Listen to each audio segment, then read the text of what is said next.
I think we might have a show tonight. What do you think? You think we have a show? What is tonight? What is today? Today's Tuesday. Is this funny enough to say before? I don't know, man, but you try coming up with something funny when you're in pain. It's really difficult to do. Yeah. So warning everyone, we will not be talking about Wonder Woman on this. Good luck, right? Right. Roll that footage.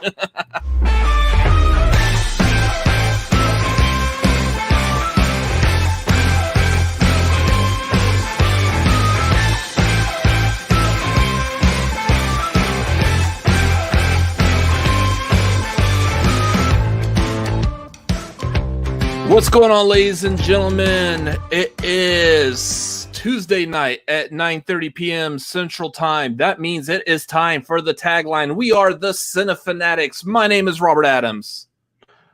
My name is Chris Adams. Just right out the gate with that enthusiasm tonight. I love it. Absolutely love it.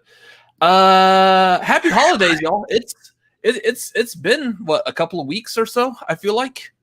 At least a week, but I see dead people. Why? Why are you seeing dead people?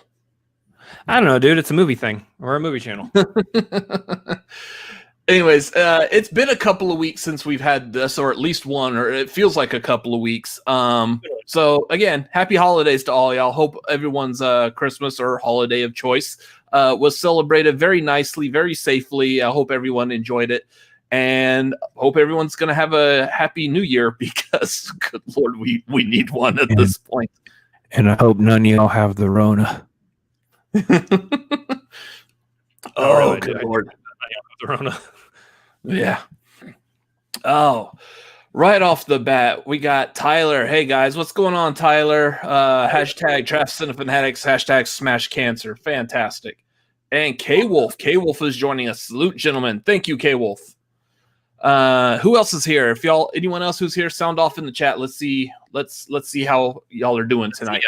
Let's see ya. Let's see you physically typing words in the chat. Make yourself known. Yeah. I'm in a weird mood today, I think.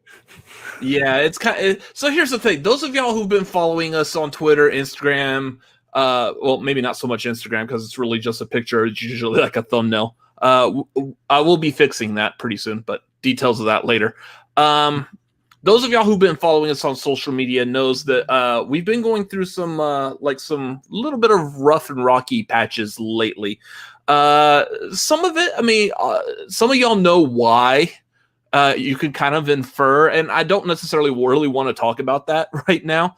But the stuff that we will talk about is just the mental headspace of where we're at. And of course, you got this one has his physical issues still happening as well. So, which is worse this week because apparently I pulled some kind of muscle in my shoulders, and I have no idea how or why. So I'm kind of waiting for that part to subside, and then I can go on with my usual pain that I have. Yeah. And then, of course, with me, it's all been like mental stuff. I will sum it up by saying that a lot of my mental stuff in regards to this channel is just because I'm so passionate about trying to get this to work. And I think that goes for both of us. We're both very passionate about this channel, about what we want to do. I said it in a tweet yesterday. I don't feel like I've done as much as I could have done to help build this channel up, and it's something I want to fix very soon. There are plans in motion. We will be announcing them very soon. So, in the meantime, though, what you have when you access this channel, when you come here and hang out with us, is that you have me who's physically broken in some way and him who's mentally broken in some way. And so actually you have two people here, but we're really just one whole complete host on this channel. With two different opinions. So this is about movies, but this is starting to become like that movie Split with which one was it? Yeah. That's what it's starting to sound like. William Belford. Billy Belford, what's going on, sir? Thank you for joining us. Longtime friend of the show, one of our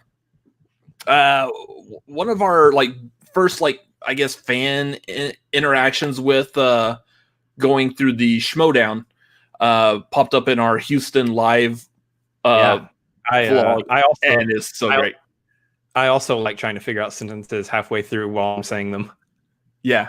Well, because that's the other thing. Like, those of y'all know, like, I stumble over my words a lot. It's because I'm very, I've gone through a lifetime in my childhood of not watching what I say, and my mouth has gotten me into trouble before. I don't like doing that anymore. So, yes, I'm very careful about what I'm saying, but at the same time, I'm like, I just want to lay back and relax. But nice. All that being said, thank you, Billy Belford, for being here. That's what I was trying to get to. There you go. If you guys may notice, real quick, usually the shelf has things on it. There's usually some stuff on the shelf. Right now, it's a terrible, terrible background for YouTube content. There's really nothing back there except for like that script for Star Wars. The reason there's nothing on the shelf is because it's all on our shelf out in the living room, decorating the background that we now have for our videos that we're apparently going to start doing again because movies are coming back in some form or fashion. The way you can know this and check on this is that if you've seen our reviews for Wonder Woman 84 and Soul, you'll see that we are no longer flanked by just a random Starry Night Joker behind us. It is now an actual complete shelf with trinkets and doodads and movies all over because we're a movie YouTube channel and that's how they be. So that's why there's nothing on my shelf. I physically did not feel like going and grabbing it all and putting it back on my shelf before this stream. Yeah. Yeah. So we will be redecorating his shelf with knickknacks and trinkets and videos and stuff. But if you would like to help with that, there is streamlabs.com/cinefanatics. That's a great place to help us decorate and or just overall build this channel. There is also Super Chat. Super Chat's available on this channel. And also patreon.com/cinefanatics. Let's talk about that real briefly. A couple of weeks ago, probably like a month ago or so, we did a bit on the tagline here where we talked about stuff that's being added to our Patreon. One of the first things was the Discord, which is now live. The Discord has been live for a couple of weeks now. I've been enjoying it so far. I really am not like a Discord type person, just because there's just so much social media going on, and I still have to work like 40 hours and maintaining everything. It's just hectic, crazy. But I like the way he has set up the Discord for us. So big shout out to my brother over here. It looks nice. We're probably going to change a couple of more things around as far as Cinefanatic stuff as we continue to grow this channel. Again, details about that later. But yeah, if you hop on our Patreon at the $1 tier, you will have access to the Discord right out the gate. $1 Discord. So come hang out. Let's talk. Let's build that community there. The other thing is, again, about a month ago, we were talking about add-ons to our Patreon, and those are live now. Starting tonight, all the additional tiers that we have, I think we go all the way up to the now called Smaug level of the $100 a month tier. Smaug. The hell are we doing? We're just weird. Anyways, we have more tiers up there available. Come help us out. Help us build this because 2021 is going to be amazing for the Cinefanatics.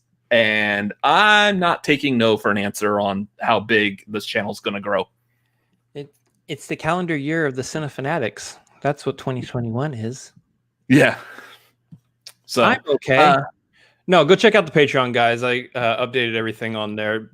Got new shiny images because I didn't like the ones we had on there before. New shiny tiers because there's all sorts of stuff on there. Jake wants to know what tier will make us cuss on the channel. And, sir, that's at the, I don't know, $2,000. That sounds good.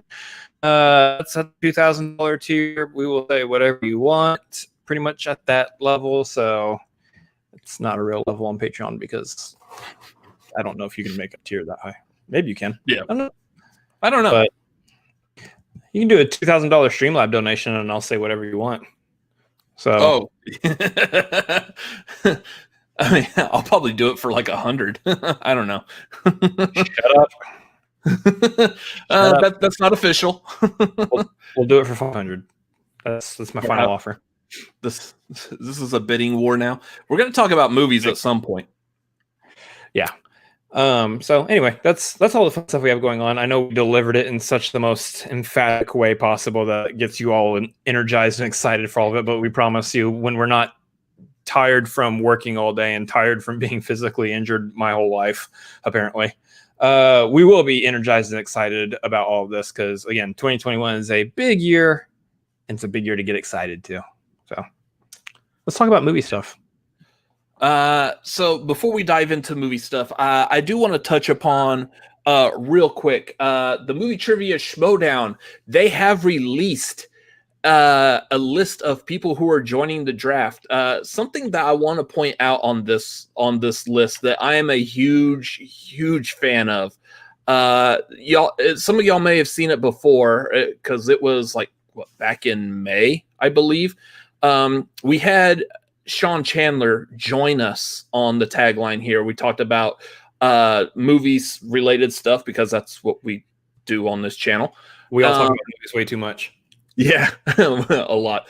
Nice plug. So we've had him here, and then we also talked about his interaction with Christian on Twitter on possibly being in the Schmodown. He's now officially a part of the draft list, so managers going into this next season will have the ability to draft him onto their faction, which I am eagerly hoping happens because Sean Chandler is amazing, and there goes my cat, and I'm eager to see him play in this. So yeah, go check out Sean Chandler's channel. The other one I was wanting to point out, I had this all like in my head when I was showering before work this morning. Real quick, I should say the reason like we're huge supporters of Sean Chandler is because he lives in Austin with us. Oh yeah, well yeah. So to piggyback off of that, the other one that's also here in Austin that I inadvertently ran into that he came into my store the other day was Other Joe from the Angry Joe YouTube channel. For those of y'all familiar, they also do movie and video game content. Other Joe came in and I spoke with him about the Schmodown, and he seems fairly interested on it. So I'm hoping that this might be something that could potentially reach up to Christian, and we could also get Angry Joe and or Other Joe on the Schmodown as well. And then basically we're just building up a faction of like all the Austin YouTubers like Sean Chandler and you like Double Toasted is here in Austin, and who else? I feel like there's another like duo that's from Austin that's on YouTube that could be on the Schmodown. You could link pretty much anybody from Rooster Teeth over. Rooster Teeth, that's right. Funhouse. I don't know if Funhouse was from Austin, but Rooster Teeth is based here. So yeah, so we could build up an entire faction of Austinites on YouTube. I think Funhouse is LA. Yeah, they may be on the LA leg of There's Rooster a connection Teeth. though. But Rooster Teeth is based here in Austin as well. So anyways, yeah, I just want to mention that just in case, you know, if this happens to get clipped out and sent to Christian and Angry Joe, there's the reason why. That's where it gets mentioned. The Lone Star faction is forming. The Austin, Texas specifically faction is forming. That would be great. Anyways, anybody from across Texas, let's make it the whole Lone Star faction because there's only like half a faction's worth in Austin. Yeah, but who's going to be the manager of that, Shannon or Winston? Yeah, really? One of them have to ditch their other team. So anyways, I just wanted to bring that up real quick just because I'm proud of Austinites, and like Sean Chandler's an awesome person. So just wanted to mention that. And let's go to... That pretty much takes care of all the personal stuff. I mean, holidays have been pretty decent, but they have been movies watched. It's been a couple of weeks. You watched anything new lately? I watched a couple things new, and I'm pretty sure we'll talk about them in this stream. There's one that we will talk about in this stream because it's most of the conversation probably. But the other one I would say that we could mention that we both saw recently was Soul, the new Pixar movie. Fantastic. I love that movie. I thought they did such a good job with that. If you haven't seen Soul, it's on Disney Plus. It's not behind a paywall other than just a subscription to Disney Plus. So go watch that. It's fantastic. I know there's a few people that don't like it, but I get why. But I don't think this one has been as was it divisive? Is that how you say that word? Is it divisive or decisive? Something like that. Yeah. Divisive. It hasn't been as bad as Wonder Woman. So we'll talk about Wonder Woman in a little bit, but yeah, that was a good one. It hasn't been as decisive. I haven't decided that I wanted to see it as much. Welcome to Grammar Fanatics. This is not a place you come to for grammar. No. That's funny. Sean Chandler liked one of my comments just as we're talking about him. It's in the air. Yeah. That'd be cool. Let us know you're watching. Anything else? Have you watched anything else new? I don't think so. I think I've only watched just those two. Okay. Well, I did rewatch It's a Wonderful Life, which I haven't seen that in so long that it was basically like watching it new. So that is a darn good classic movie. I loved that. Also not a Christmas movie. Just kidding. I guess the argument for that actually being a Christmas movie. Would argue that it is a Christmas movie. For sure. Yeah. It is classically a Christmas movie. So yeah. Anyway, yeah, no, it's fantastic. I really actually enjoyed it. It is just a delightful story, honestly. I'm not gonna sit here and give a review of It's a Wonderful Life because like it's so old that pretty much everyone's already seen it and already knows what they feel about it. So I wouldn't say everyone has seen it.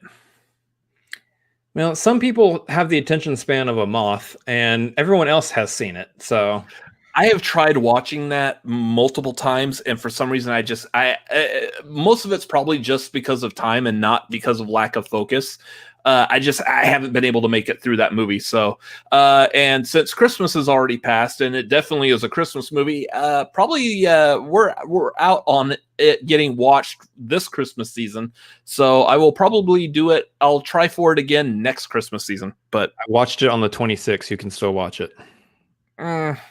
I'm one of those people that, like, as soon as Christmas is over, I don't want to hear Christmas music anymore.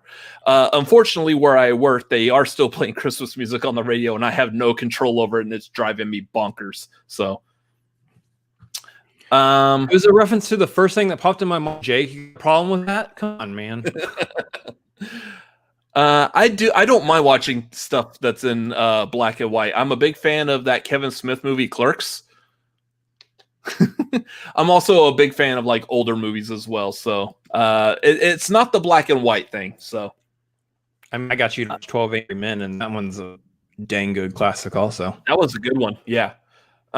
There's plenty of movies in black and white. I'll even watch a movie in sepia, like the beginning of Wizard of Oz. Oh, very, very nice. You and the only way you're watching that is with some Pink Floyd playing at the same time. We all know how probably Dark Side of the Moon. So real quick, movies I caught up on because I've gone through a bunch. Actually, Panic Room saw for the first time. That was pretty decent. I mean, not Fincher's best, but it was good. What was it? Passenger 57. Man, that was what a cheesy 90s action movie that was. But Love Actually, I watched this for the first time. I actually went to a movie theater was playing it here, and I went to the movie theater with a friend and I watched it for the first time, and I like that movie. That was such a good movie. It's a lot like that movie, that Oscar award-winning movie Crash, only much better. Someone somewhere is going to click on this and they're going to be like, how dare you mention both Crash and Love Actually in the same sentence together? What's wrong with you? Yeah. City Slickers. That was pretty good. I don't know if I've mentioned that before. I think City Slickers I like only so much that it's actually got more heart to it than you would think. It is a really good, like, heartfelt movie. So, and I think I may have mentioned that before. Anyways, what's going on, City Slicker? Yeah, that is a reference. That was a reference to "I Love You, Man." Mm-hmm. I do like that line. Always bet on black. That was good. Yep. And real quick before we move on, we've got a Streamlab donation also from the K-Wolf saying just wanted to show some support. We appreciate that so much, K-Wolf. That is very much appreciated. I don't have a lot of words. We're very grateful. Thank you so much. Yeah.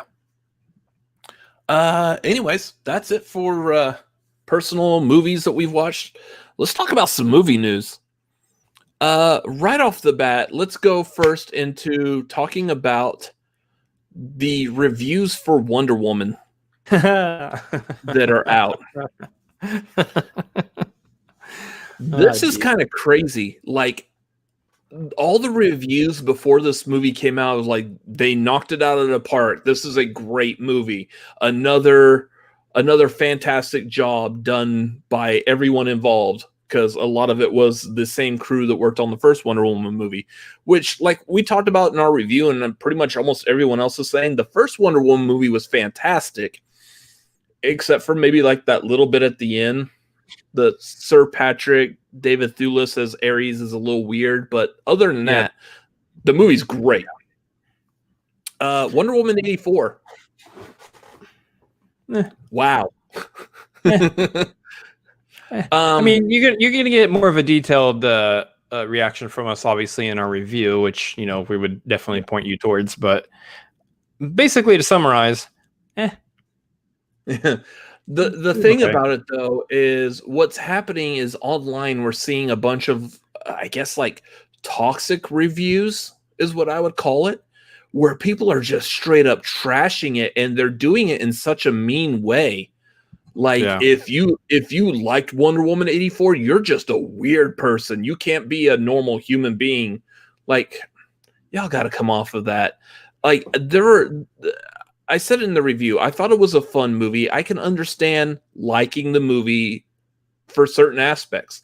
For some people, those certain aspects may be enough to encompass the entirety of that movie. But good Lord, like the opinions of like the toxic people with their reviews of it is just insane. If you like Wonder Woman 84, cool. That's fine to do. You can like something, but oof. It's very interesting to see some of the discourse that's over it, some of the things that people are highlighting from within the movie to point out and talk about. I don't really want to go into like spoiler details or anything, but there's there's issues in there of like kind of like a body swap kind of a thing. I'm not even gonna go details into that, but like a body swap situation, and people are saying that there's a lot of stuff going on with that, and there's so much there that's like, oh, and I don't know. There's some cringy stuff in that.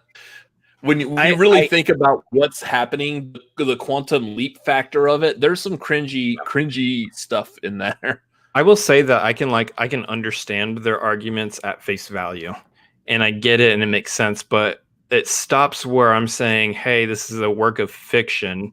Nobody was actually harmed. This isn't actually, encouraging you to go harm somebody, because what happened in this movie can only happen within fiction in this movie. It's not encouraging any real life situation. So why don't you just chill and just enjoy the movie for what it is? Because the stuff that happens in here is, again, fiction. It's fine. But please read it from a fictional mindset, not the if this was to actually happen, because we're not swapping bodies in real life. No. Because I would look much better if we could. Hi, I'm Brad Pitt, and you're watching the Cinefanatics. That's Tom Cruise over there. That's a good one, Brad. I got no Tom Cruise impression. I'm not. Did you body swap with Tom Cruise or Ben Bateman? Yes. Both. That's what that sounded like. Sunglasses. Yeah. You can't be Brad Pitt. You're not eating something right now. Nope. You're eating a fidget spinner. Anyway, so we're going to talk about other stuff in regards to the DC Universe and Wonder Woman also. And are you done doing that weird thing now? Yeah, I'm full.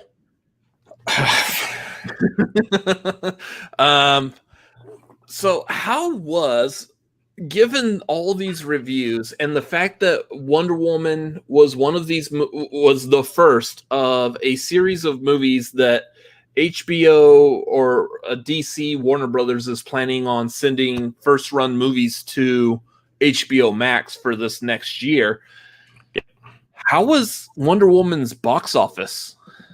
Like how did it do? It's actually really funny. I don't think the numbers are back on the streaming side of it because streaming services now have taken the Netflix approach where they're notorious for not wanting to share their numbers like ever.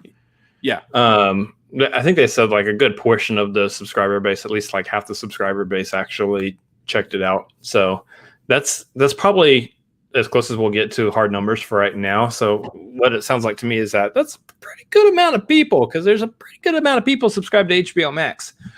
Especially as they're moving forward with these first run movies going to it, you're going to get more and more people subscribing to it. So ain't bad. But I think the real story is in the actual legit box office numbers because we know that it also simultaneously opened up in theaters where theaters can be open and safe. And so there is actually a hard number on there. And I believe what it amounted to over the weekend was like over 17 million, which by any other normal standards sounds god awful. Yeah, that would be straight up failure. But for the pandemic times, and this is where they are, this is where they are doing the little caveat on it. Like, look, we have to because this is just a completely different, unprecedented situation with movies. That is the best a movie has done in the theater since the pandemic has started. So, as far as they're concerned, they're killing the game right now. Yeah. What I'm wondering. And this is actually kind of curious. I just thought of this now, so like bear with me while I look this up real quick. Oh, that's right. Box Office Mojo changed their stupid website like a couple of years ago. I haven't been to this website in a while, so nice. What is? That's insane. Okay. So I watched the Honest trailer for that came out today. They did Screen Junkies. They did an Honest trailer of the year 2020. It's pretty good. They got Patton Oswalt on there. Go check that out. But one of the comments they made on there is that the highest grossing movie of 2020 was Bad Boys for Life, which I think is still true. I didn't fact check that because I watched it on my lunch break at work earlier today. And I just now remembered that, so I wanted to come back to it. That's absolutely true. Highest grossing movie this year is Bad Boys for Life, according to box office grosses. So this isn't including like how much money do you think like HBO Max or Disney Plus made with their first run content streaming on their sites. So This isn't including like how much money Disney Plus made for Mulan. Exactly. But Bad Boys for Life, number 2 is 1917, which here's the thing. Like, if you remember correctly, that movie technically had its wide release this year. It had a limited release last year just so it would be put into Oscar contention. But its main wide release was this year. That's insane. That's crazy. It's crazy to think about where we were like a year ago because I believe we were seeing that movie last year, not this year. So it's crazy. It's crazy to me that those numbers count for this year. I get it. I understand why, but it's just Well, Man, this year's okay, been so long. Box Office Mojo is actually saying the release date was December 25th, so I might be wrong on that, but hey, you know what? It's been a year. It's been a year for everyone. It's been like 10 years. Number 3, though, this one's kind of interesting. Sonic the Hedgehog. Like, that's pretty good. Yeah. So I mean just an indication of how weird this year was. I can't wait to see what happens. I feel like we keep harping about the pandemic every single time we do a tagline, but you can't help it. That's what the world is. I'm eager to see next year, now that like vaccine is starting to come out, people are taking it, whether you want to or not. No. But as this is seemingly, I guess, starting to come under control, I'm eager to see like how is it going to work when things get back to normal. Yeah. And we have regular box offices again. Yeah, when movies start opening up and everything. I don't know. It's going to be interesting to see that, because I'm pretty sure at this point, with how vaccines are rolling out, I'm starting to see people I'm friends with on Facebook posting pictures and videos of themselves getting vaccines. So it seems to be rolling out at a fairly decent pace, actually. It's, I don't know, I'm obviously not like science minded here, so I don't know, how vaccines work in terms of mass production and everything, but at this rate, there's 2 of them. Yeah, I feel like at this rate, we can begin seeing some normality probably by the end of spring. I'm not saying full on normality, but at least we can see, some of the stuff heading back in the direction of normal by end of spring. We'll see. I don't know. There's talks of all sorts of stuff and higher counts and raises and all this stuff. But as far as movie. Yeah, maybe by summer, though. Maybe by summer we start getting, some summer blockbusters coming back. Here's what's hitting right now is I believe it was announced today in California. They were saying to halt production of filming of like TV shows and movies in California because of the current spike going on. We have a current spike here in Texas as well. So governor here in Texas has like put us back like at threat level 5 or whatever it's called, where you really should not be going outside at all except for essential stuff. But I think from what I've seen here, we've reached a certain level where people are just going outside no matter what. Anyways, it's everything back to normal except you're wearing a mask. Are you saying we've hit threat level midnight? Yeah, probably. He doesn't get it, and it's fine. The rest of you threat level midnight? So we really need to get you to watch The Office. Oh yeah, okay. Yeah, I have not. I'm like the last person on earth that hasn't watched The Office. That's okay. My brother's the last person on earth who hasn't seen Breaking Bad. So I've watched a couple episodes. A pandemic started, and I didn't feel like finishing such a dark series. Speaking of which, so I guess, was it Steven Soderbergh is doing a spiritual sequel to Contagion? No. This is a great time to do that. No. The reason this is popping up is because, of course, Contagion, the movie, has been not the actual like virus thing, but the movie itself. I think we get it. I think we understand. Yeah, just making sure. The movie has been like pushed forward in popularity because of the current situation. And because of that, they're like, hey, let's make a sequel to it, a spiritual sequel. So we're going to do another movie about a disease. I don't know if maybe he might be pushing for a movie based on the actual coronavirus. But I know those movies are coming. We've already seen, I think there's like a trailer for one that's already out. I don't remember the name off the top of my head right now, but yeah, they're definitely coming very soon. We don't need these yet. We don't.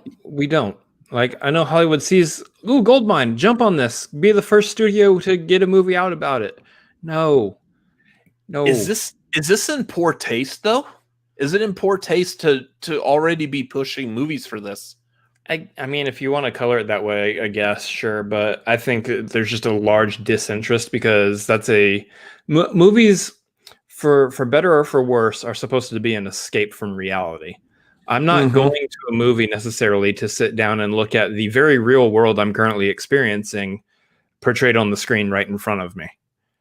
There are some caveats to that, obviously, with like some like issues of social justice and all of that. You know, a lot of times messages come across better in a film format, and so those are the kinds of movies that we do want to see on the screen while the events are actually happening. But for the most part, a global pandemic is not something I'm really eager to run to a theater or even sit down in the living room to watch a movie about right now.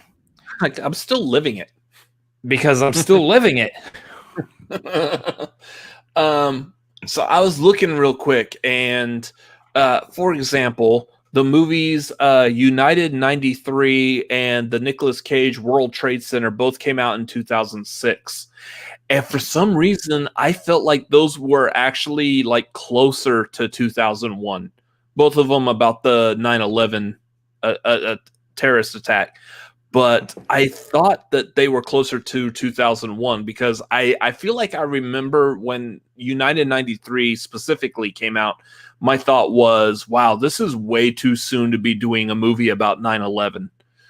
And I don't know why, but I mean, that was 5 years later. So I guess it kind of makes sense. I don't know how to explain it, but yeah, but we're talking about movies coming out within the next year that are going to be about the current pandemic.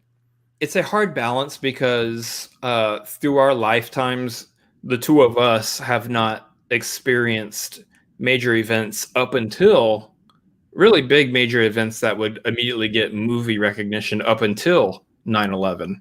Mm-hmm. Obviously, there's some stuff globally that goes on outside of the country. You know, put your mind on countries other than the United States that there's definitely events happening throughout the world that would get movie interest. But for us, there's nothing that directly affected us as much as, say, like a 9/11, what have you, that happened in our lifetimes up until that point. So we have no balance to know of, is it too soon? Is it not too soon? When do we start? When is the joke funny? When do we laugh about it? I would say 9/11, you were still in grade school. I was in the military. I was in middle school. Middle school, yeah. The other big one was that movie Patriots Day about the Boston Marathon bombing. The actual weekend, I was in Boston. I left Boston the day before the actual marathon, so that was a real close connection with me, and I was like, "Ooh, that was weird." So I was interested to see the movie when it came out, but yeah, coming out with a movie about the pandemic right now, if that's what this spiritual successor to Contagion is, I don't know. This might be a little too hit or miss. Look, I'll be very generous and say give it 3 years after we're done dealing with the pandemic to produce a movie about it, but not while we're still experiencing it. That's kind of ridiculous. Yeah, those of y'all in the chat watching, let us know what you think. Do you think it might be too soon to do another Contagion type movie, whether or not it connects, whether it's about the coronavirus or not? Just what do you think of it? As we wait on that, the other one I want to point out, going back to Wonder Woman, because this has been some kind of weird segue between this movie news today. Yeah. Wonder Woman 3 has been put on a fast track for theaters. I'm wondering what the idea behind this is because not in LA, it hasn't. Yeah, well, I mean, it hasn't even been a full week yet, and already they're like, we're seeing good numbers, let's move it on.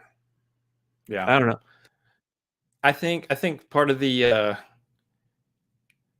cedar allergy is already happening here in Austin. Oh yeah, it might be fun for you next week. Hey, luckily I'm still wearing a mask, so that actually probably is a huge help. I think the situation with Wonder Woman is, I think a lot of people who love and care about that character and that property and love movies and want to see the movie succeed are worried right now as to, is is the pandemic going to cancel all future plans for more Wonder Woman movies? Because this is a character that we still want to see get movies on the big screen and all that. And we know how, sometimes the suits in the executive offices like to work where, hey, this movie didn't meet expectations. That's the end of that series. We're not doing anymore. And I think people apply like a robot viewpoint to them. It's like, it doesn't matter the reasoning. Global pandemic, whatever, movie didn't succeed. Kick it out of here. And I think part of this is to kind of cover that real quick and be like, no. Don't worry about the pandemic. Don't worry about any of that. It's not canceling our future plans. We've got ideas. We've got stories. We've got things we want to do. Patty Jenkins is back. Gal's back. Let's do it. Wonder Woman 3 is happening. Let's make it happen.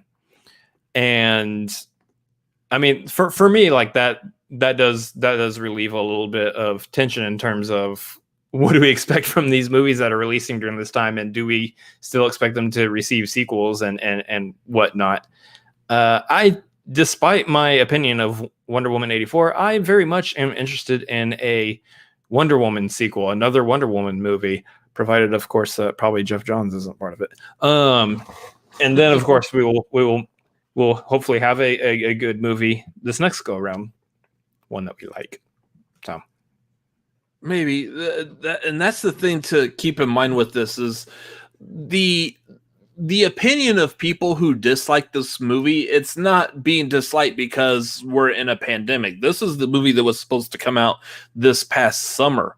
I don't know if any of it has been. It was initially supposed to come out like last fall, and they delayed it. They delayed it to this year, and then it got delayed because of the pandemic. So I don't know if any of this has been tweaked because we're in a pandemic. I feel like I read somewhere like the ending of this movie takes place during Christmas. So, I mean, makes sense that this movie came out on Christmas Day. Great Christmas movie. Yeah, it's a Christmas movie. No, I'm not sitting here for that argument. But I wonder if any of it has been tweaked because of the current landscape that we're living in right now. I don't know. I feel like I read that some of it may have been, but I'm not sure. So I'm waiting for more details on that. Either way, though, do we feel pretty confident that the idea of fast tracking a Wonder Woman 3 right now is good or bad? I don't really have like a strong opinion either way. I feel like, okay, I mean, maybe what do you, I think it comes down to what do they define as fast tracking? Because if they're trying to quickly rush together a script and then get to shooting this, by summer of this next year, maybe pump the brakes a little bit there. That's typically not a good sign to rush something that fast. No. Here's the thing, like in all honesty, and we didn't. I didn't say this in our Wonder Woman review. I don't feel like this movie kills the Wonder Woman franchise. No, it's not great. This might be like the black sheep of the Wonder Woman franchise, but I don't feel like that Wonder Woman is like dead in the water all of a sudden. Not like other comic book movies that have done stuff like this. And she's an iconic character too. I mean, that holds weight. I'm willing to give like leeway in so much that like we've never had a Wonder Woman movie until the first one. Before then, really our only experience with Wonder Woman was the Linda Carter series from the 70s, and anyone who managed to watch that Adrian Palicki, like, was it 2011 pilot? That unfinished pilot that you can watch and see. It was finished. No, everyone's getting pulled around on like ropes and pulleys and stuff. Oh, really? Yeah, it isn't finished. Oh, okay. I thought it was, but oh no, it was the Aquaman one that was finished. The Aquaman pilot was finished, and that one was like, I guess, made available. Yikes. Yeah. So yeah, this is the first time we've had a Wonder Woman movie, And so I think that might be part of it. We're willing to give it that leeway. I mean, same thing with like Spider-Man, the Tobey Maguire series. The difference here is those first two movies were fantastic, but by the time you got to the third one, you're like, hey, you had two fantastic movies so far, and you just like killed it on the third one. Let's reboot this in a couple of years, and then we'll reboot it again after that when that one inevitably fails. It's almost like the X-Men. And then eventually in that final reboot, we'll just bring them all back together. Yeah, we'll just bring everyone back together. It's kind of like the X-Men. The first two movies of X-Men were decent. The second one, much better than the first, I would say, in my opinion. The third movie, ouch. Well, was it in X-Men Apocalypse, I believe, when they went to go see Return of the Jedi in the movie theater, and they walked out, and Jean Grey was like, "Wow, they can never stick the third movie in trilogies, can they?" And I was sitting there laughing because the movie I was watching was terrible, and it was the third movie in the trilogy. Mm-hmm. So, yeah, that was pretty bad. But as far as like Wonder Woman, like being fast tracked though. Again, like I said before, I think it really depends on how you define the term fast tracking. If it just means that it's moving up on the priority list, cool, down for that, because I'm scared about everything else that DC's planning, which we'll touch on that here in a little bit.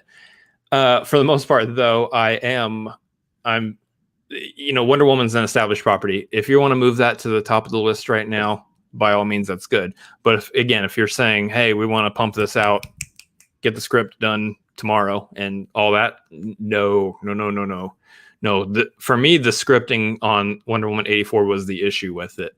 It was the story and the pacing and how it was written was the problem. It wasn't the acting or the directing or anything. So I'm not interested in a third Wonder Woman that has a rushed script at all. Yeah. And here's the thing, like I want to kind of wait to see what happens with, say, like this Justice League Snyder cut that's going to be coming out. What does this potentially mean for the DCEU? I've seen some news articles where they're talking about this doesn't mean anything. This is like they're coming out saying that this is fruitless. It doesn't matter what this movie does. This movie's just being put out just to shut fans up. Like, okay, that's kind of mean, but wrong take. Yeah. But at the same time, like if there is overwhelming support for the Snyder cut of Justice League, this might be potentially a weird turn in how these kinds of movies work. These kinds of franchises work, where something like this might become, hey, this is our Justice League now. That Justice League that came out in the theaters a couple of years ago, we're going to completely ignore that. This is now the canon Justice League in the DCEU. Yeah. Could that happen? That's what I'm kind of eager to see, of whether or not that will be the turning point. And then my opinion for like Wonder Woman 3 is going to be based off of that. Yeah, so I'm kind of leery about why they're fast tracking this all of a sudden without knowing what's going to happen with that yet. And that's something to be seen too, because they can say anything they want to right now, talk any way they want to about the full-on Snyder version of Justice League. But when that thing starts pumping out numbers and repeated viewings and people going, yes, I love this, I want more of this, and you start seeing like the discourse on the internet is, oh my gosh, y'all should have let Snyder come back in and finish his work. You should. This is so much better than what you produced before. When they start seeing all that, they have two routes that they can take. One, be petty and go, oh well, you guys got what you wanted. Let's just move on from that, everybody, and just completely ignore it, which is dumb. Or they can act on it and say, yep, we need to start springboarding everything else back off of this. This is now the canon version of Justice League. Forget what we did before.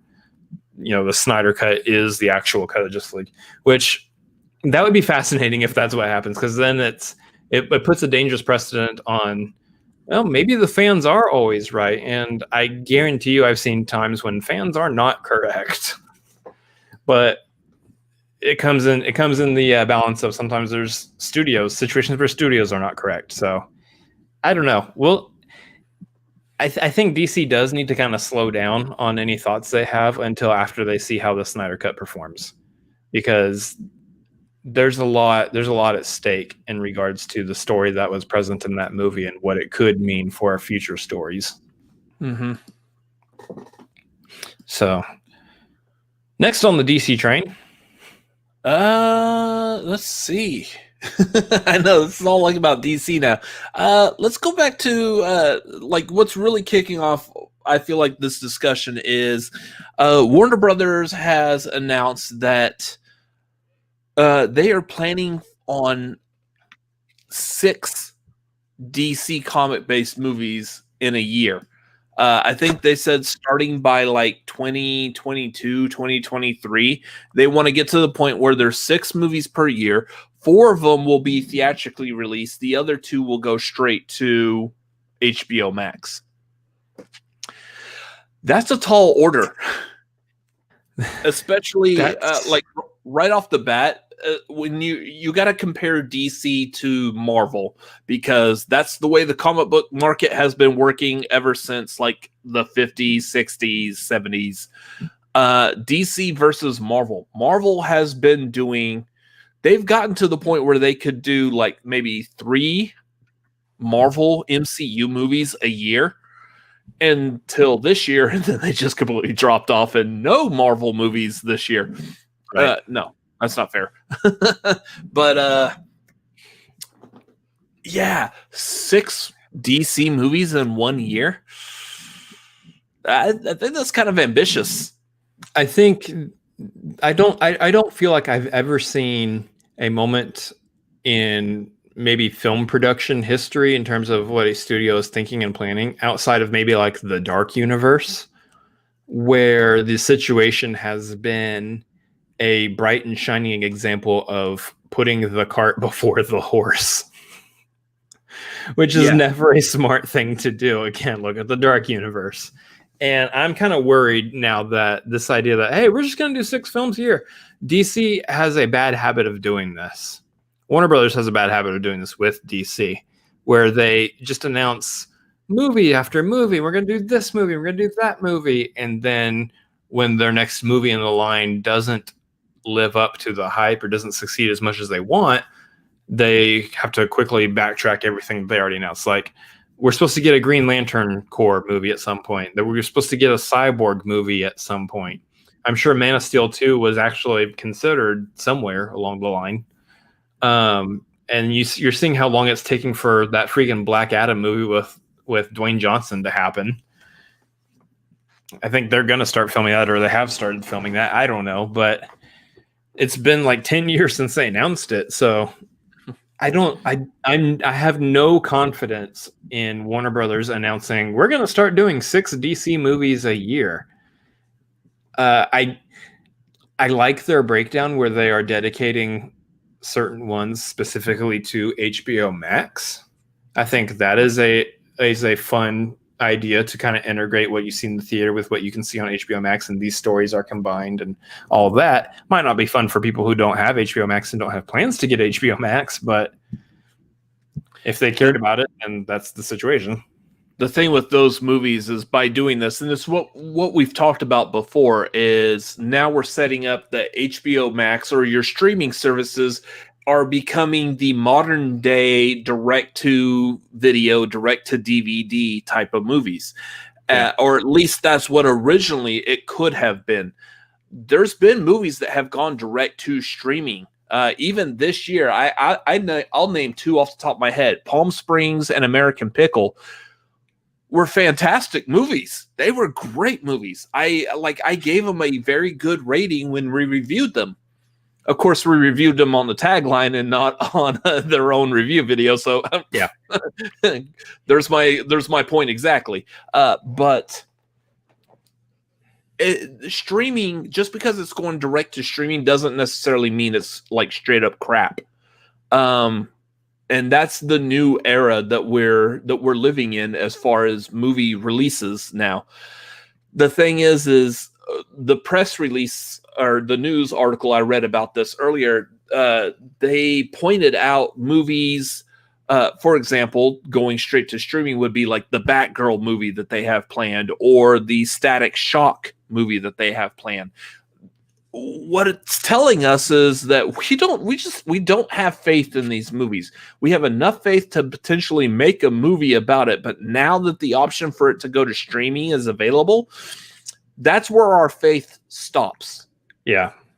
And it does, those that are fans of like Static Shock, that was a very popular cartoon through the like late 90s, early 2000s. Well, it's a very popular comic book now too. I mean, the character of Static is has been lifted up more recently as a very important hero. And so, you're looking at situations like that, like, we'll touch on like some of the social side of it. You have Batwoman, Batgirl, who, you got female representation there. You got Static, who is representation in the Black community there. Another example of a superhero for their community to kind of put up on the screen so that everyone it's social representation. It's something that we need more of in these movies, for it to kind of feel like it's being both of these kind of being pushed aside to a streaming service. It doesn't come across as the best image that somebody might want to have in terms of studio production, especially when you think, at least in terms of Static, there's a story there that is ripe for big screen entertainment too. Oh yeah. And I don't want it to sound like that we are trying to infer that the studios are like, oh, let's make this movie about a female-led Batgirl movie. Let's push it to streaming. Let's push this movie about a Black superhero to streaming. It's not because of that.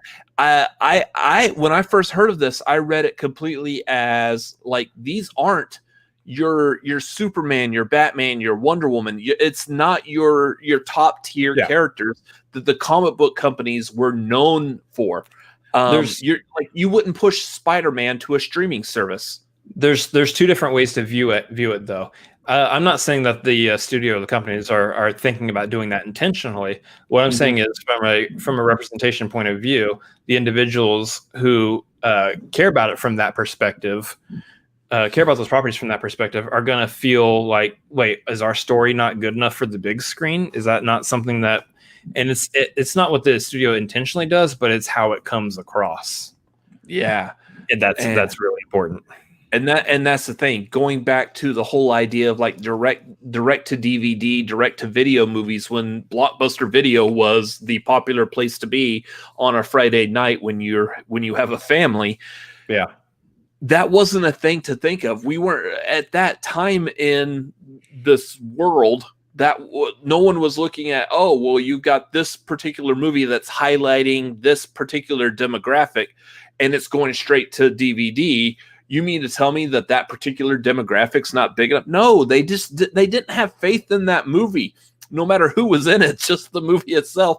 There was no faith from the studio behind it. Or it was a very not cheap, but a very low budget studio that potentially couldn't afford wide releases. That's the way videos worked back then. So the thing is like, and specifically with that example I just said, this is coming from Warner Brothers, DC. They've got the money to potentially make these movies. And I would have said, like, I didn't watch Static Shock when I was younger. By the time that came out, like, I think I was moving on past like the cartoons of that time, and like, say, going into the military, graduating high school and whatnot. It wasn't during the time when I was watching cartoons. So therefore I never got into it. But as someone who's still watching how pop culture works, I would believe that Static Shock should be worthy of being put on the big screen.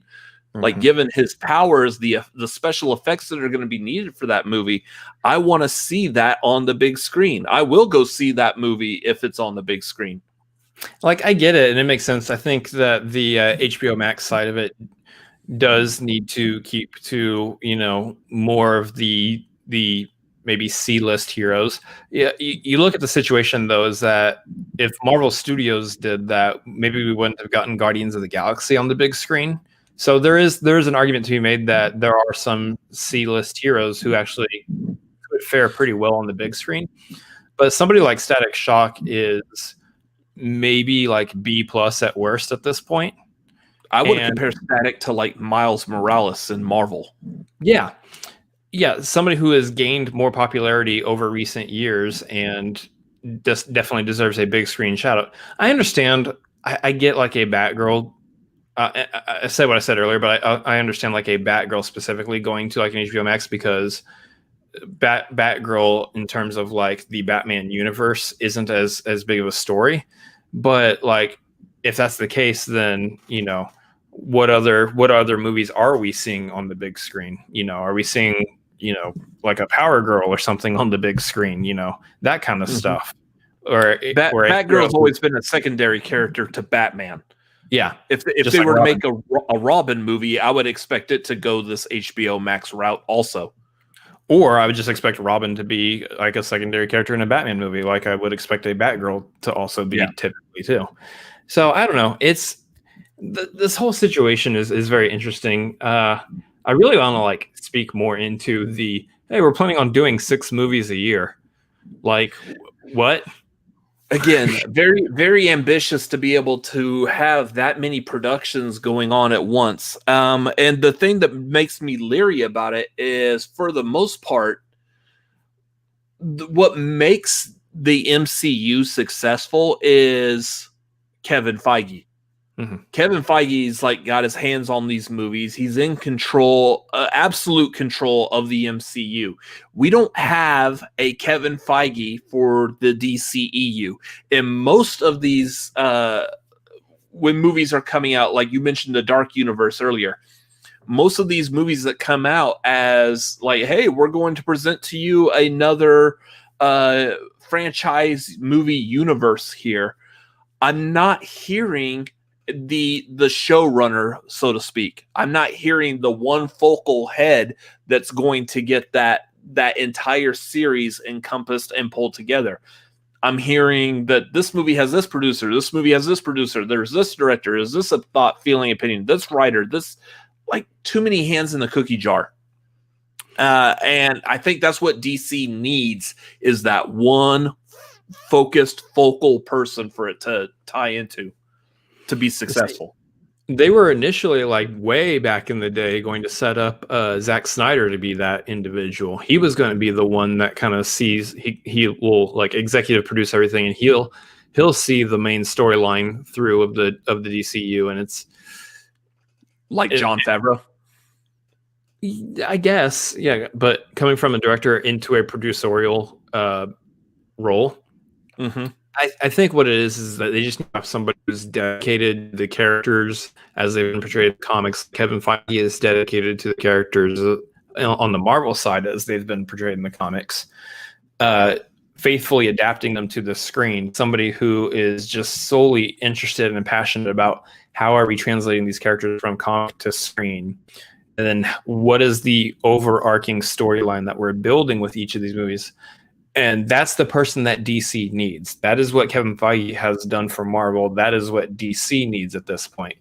Because if it's just a boardroom of individuals saying, hey, it makes sense to do 6 movies a year, we'll throw 2 on HBO Max and the other 4 we'll put in the movie theaters, with like no further thought as to, okay, but who is the man in the chair? Who is the one that is the point man on literally everything that we're doing? Because if there's not one of those, you're going to have the same issue that Lucasfilm had with the Star Wars sequels, where you had J.J. Abrams come in, and then you had Rian Johnson come in, and they were supposed to have, was it Colin Trevorrow or someone was supposed to come in for the 3rd one, but then they got fired, and let's just bring J.J. back, and oh, whoops, we forgot to make a real working through line all the way through these movies.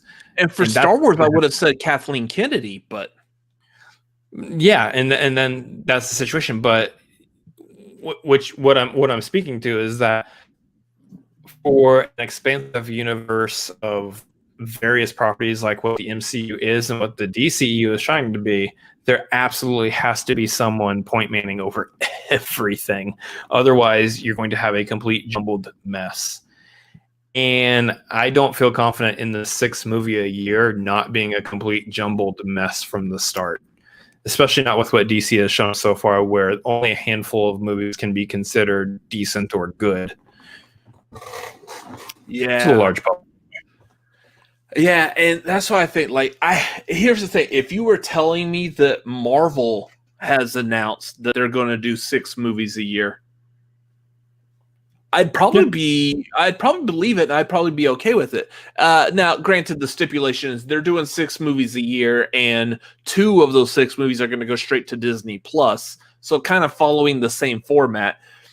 I'd probably be okay with it, and I'd be here for it because I'd have complete faith that Kevin Feige knows what he's doing with that property, with that franchise. Yep.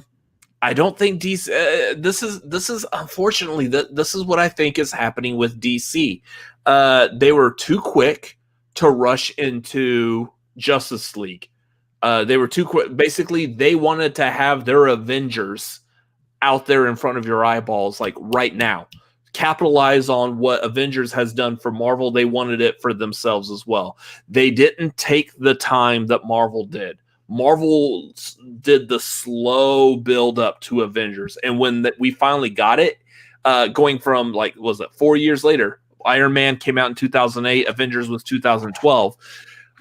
They had earned that right to do a really good movie, and we all loved it. Like, Avengers was phenomenal. Such a good movie. I will rewatch it constantly still. We're talking about monetizing hype, essentially. Yeah, basically. And DC has not earned that. They released that Man of Steel movie and then got the idea based off of that. Well, let's use this to springboard the rest of our universe.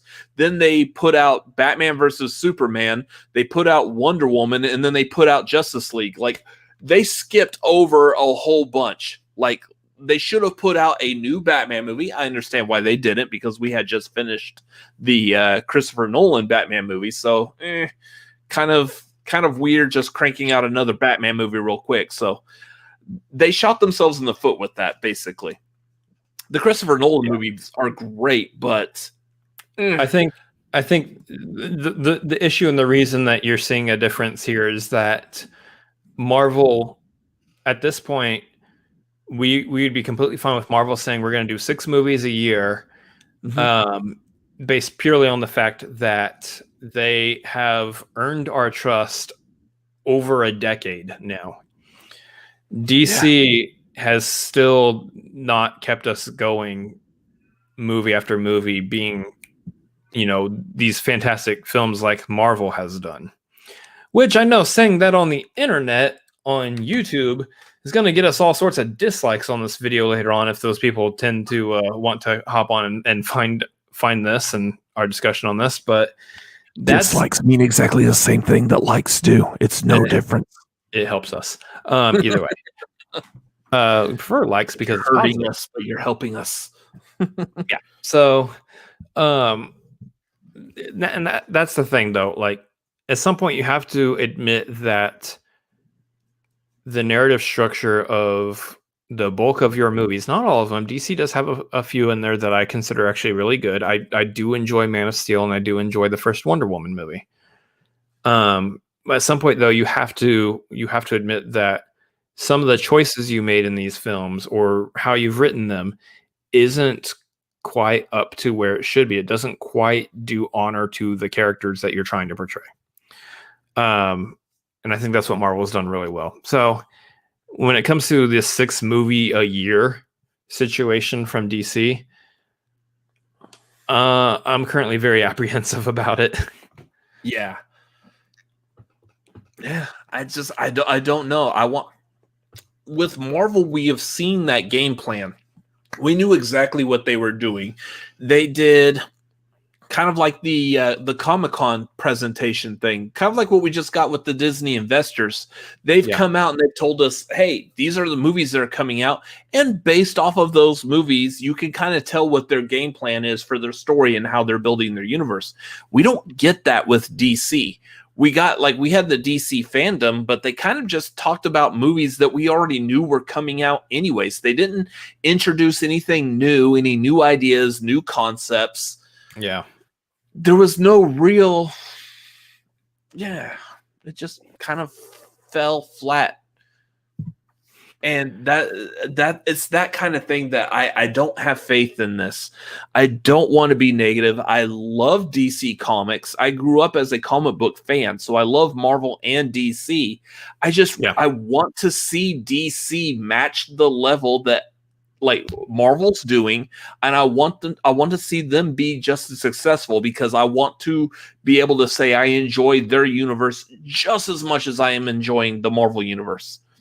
Nothing against them at all whatsoever. Now let's flip the script here, because we talk about how apprehensive we can be over this decision and this announcement and everything. But what if they first they announce their slate of movies for 2022? It's the first year that they're supposed to be doing this 6 movies a year thing in, which it's basically a year away at this point. But we're talking about or like 80, depending on how we measure a year nowadays. Yeah, we'll see what 2021 looks like. But, their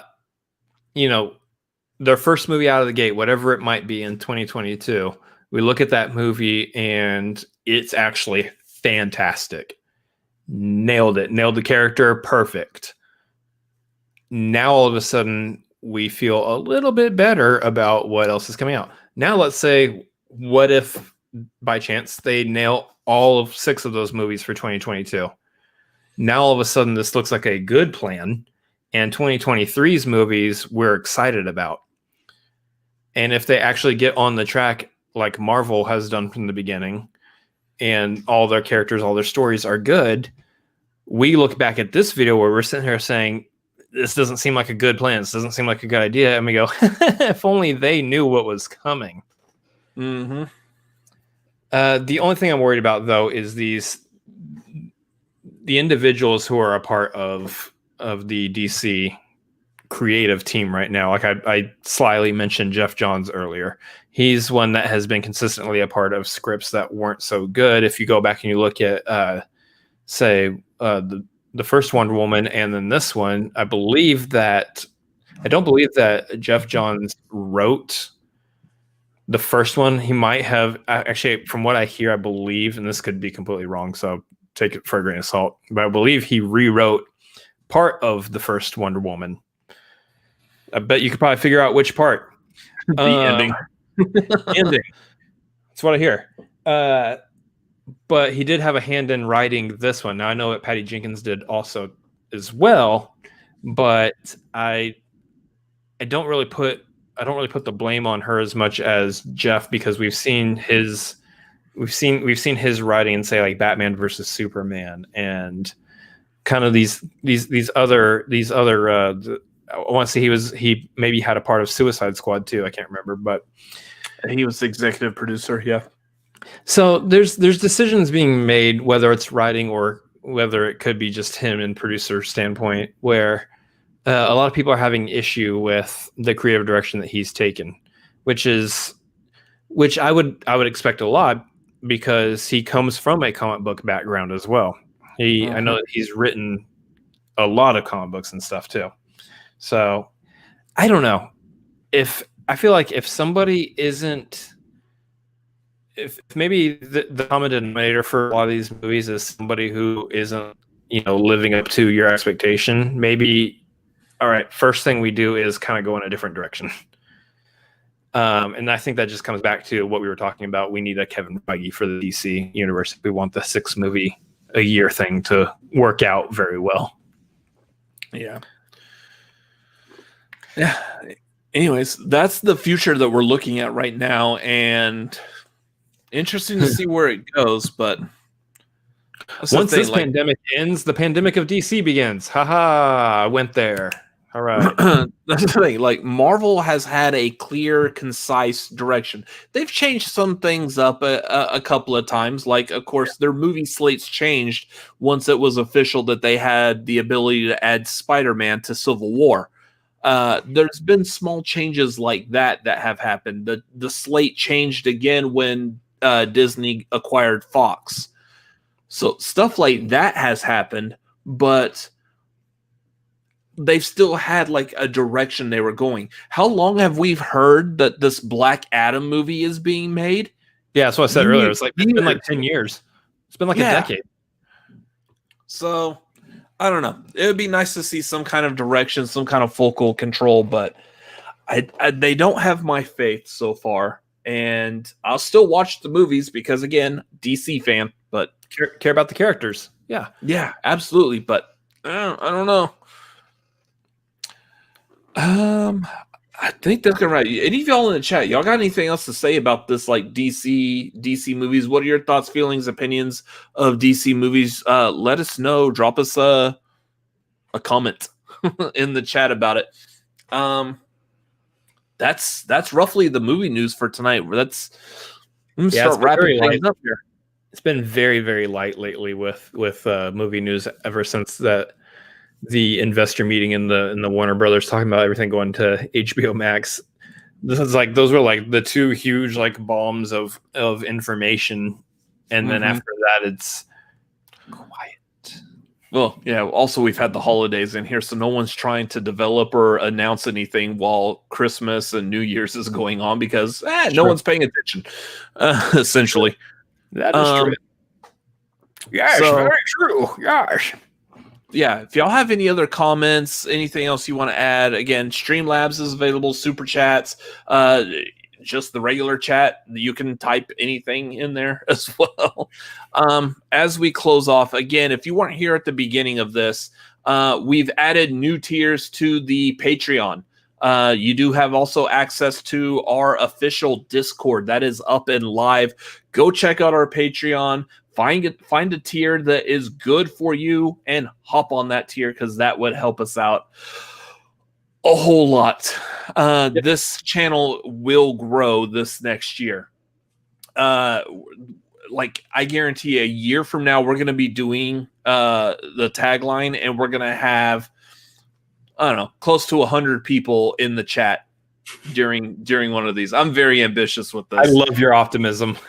I mean, I'm just trying. I'm trying to set a goal and shoot for it. If I don't make it, cool. I know how YouTube works, but I want to be positive about this. This is our baby. I want to see this grow. Remind me to feed you a delicious treat later to reward your optimism. Yay! Can I have more whiskey? That's what I need right now. No. Okay. Pessimism. Maybe. So to those of y'all that are a part of our Patreon, thank you very much for being a part of there. Thank you for supporting us. I know we got a couple of new followers within like the past 24 hours. So thank you for people who are hopping on. Make sure you are following us because we've got a lot of new developments coming. Again, stuff that we're going to be talking about very, very soon. And I can't wait to start developing new content because that's what makes me happy. And I plan on getting physically better because my mental headspace, once I'm physically better, will be full steam ahead on pretty much everything I want to do in life. So that means this channel, that means everything. So I need my body to physically get better, is what I'm saying. Yeah. So if you want to donate to the Patreon and stuff, I can go get some medical work done. What?